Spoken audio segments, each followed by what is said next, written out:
Hello, everyone, and welcome to Situation Simulation. This is a game that's going to expand from Module 1 to Module 4.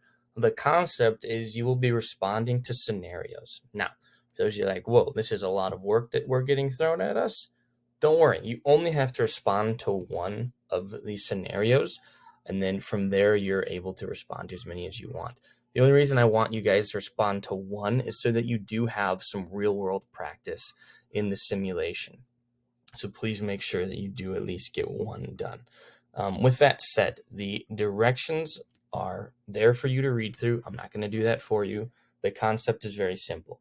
You're going to get the scenario, you're going to read through it, you're going to give your best response to how you would use comprehensible input for that specific scenario, whether that's being you create your own type of game, whether you create a little skit that you're going to do with a student or that they're going to do with each other. However you're going to go about it, that's up to you. The votes will be peer based. So once you are done with the different responses that you have to the scenarios, you're going to submit them to me. Once I have them, I will be putting them in to the Google form so that they are anonymous. So basically how it's going to be is all of you have a copy of this game. You will all be able to respond to it at your leisure. Again, modules 1 through 4. They have to be done by module 4 so I can make sure that I get all of the different responses in for module 5 so that we can vote on them. And then after that, I will copy and paste just from your slide right into the voting area. And I'm going to show you that in just a second here.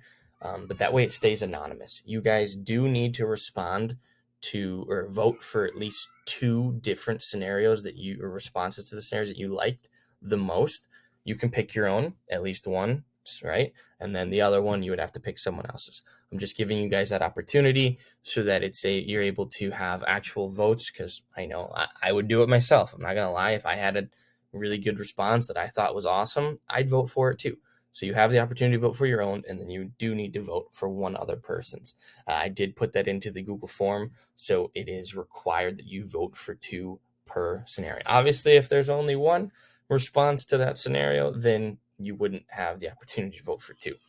But with that said, whoever has the most votes in total, okay, if there's a tie, don't worry, both people get it. Whoever has the most votes in total will receive extra credit at the end of module 5 so that you guys can have a little boost to your grade.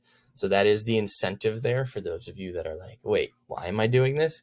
It's so that you have an opportunity to practice with real life scenarios in your classroom. And then for those of you that are like, I want to win, awesome. If you have the most votes, then you are able to get extra credit. If you don't get the most votes, then you don't get the extra credit. But they are great, great, great opportunities for you to learn how to respond to different scenarios.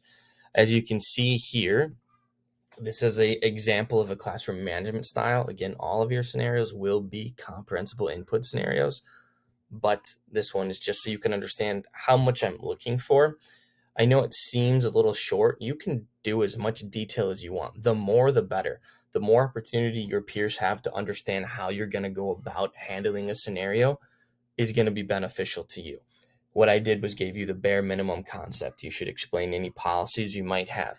You should explain any of the things you have set up in your classroom for classroom procedures so that your peers understand how they're going to do that lesson. If you want to explain that you're doing a skit or that you're going to do a mock trial, whatever it might be, okay? Just explain that so that all of your peers can understand exactly what you're trying to do in the response to the scenario. Then you have the scenario, your response. Again, you have a copy to this. You just need to put your name for me. No one will see that it's yours when it's actually in the Google form, and I'll show you that right now. Once I get your submission, I'm literally just going to go in for the specific situation, copy and paste in to the option area so that they can see what you were going to do. It's not going to have a name. It's just going to be option 1, and then I'll have exactly what you stated, right? So from there, they would decide, okay, option 1 was the best. Option 2 was the best. As I get them in, I will add more and more options, and I'll copy and paste them in, but it will be completely anonymous. If you guys have any questions, please feel free to reach out. There are 5 scenarios in total. If you have a question on any of them or trying to understand a little bit better what I meant in the scenario, if I was unclear on them, please reach out. If you have any questions on how to go about submitting this, please reach out. It's a Google Slides, so you can just do the URL and make sure it's shareable. Once I have the URL, since I have a Google Slides account or a Google account, I can go ahead and open that up. Please let me know.